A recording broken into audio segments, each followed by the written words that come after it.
NCL টি-20-র প্রথম পর্ব শেষে 4 পয়েন্ট নিয়ে শীর্ষে রংপুর, সমান পয়েন্ট নিয়ে দ্বিতীয় অবস্থানে ঢাকা মেট্রো। এছাড়া একটি করে ম্যাচ জিতে 2 পয়েন্ট রয়েছে বাকিদের নামের পাশে। তবে হোস্ট সিলেট বিভাগ এখনো জিততে পারেনি কোনো ম্যাচ। শুক্রবারের সিলেট ছুটির আমেজে শহর, বিনোদনের খোঁজে মানুষ ছোটে বিকেল নাগাদ। মাঠে বসে খেলা দেখতে চাইলেও নেই উপায়। ছুটির দিনে এনসিএল এর কোনো ম্যাচ নেই লাক্কাতুরায়।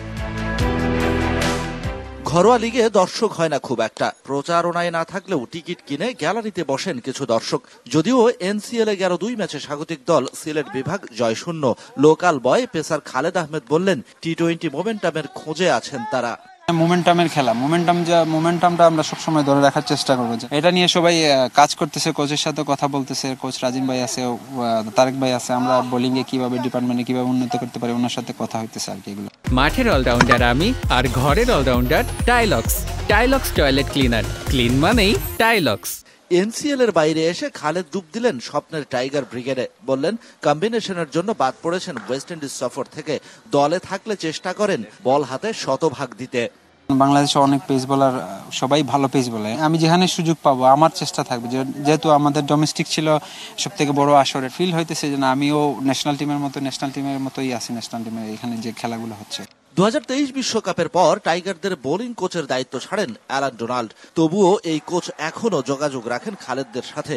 এই পেসার বললেন, ডোনাল্ডের শর্ট লিস্টে থাকাটা বাংলাদেশি বোলারদের জন্য নিঃসন্দেহে আলাদা প্রেরণার। উনি ভালো কিছু হলে ডোমেস্টিকে উনি ফলো করে, ভালো কিছু হলে উনি আমাদেরকে মানে অ্যাপ্রিসিয়েট করে বা ধরে রাখার চেষ্টা করে, আরো ভালোভাবে করার চেষ্টা করে, মানে করার জন্য বলে আর কি। এনসিএল টি-20-র 8 দল একদিন বিরতির আগ পর্যন্ত খেলেছে 2টি করে ম্যাচ। রংপুর ও ঢাকা মেট্রো শতভাগ আর 1টা করে ম্যাচ জিতেছে ঢাকা, রাজশাহী, চট্টগ্রাম ও খুলনা।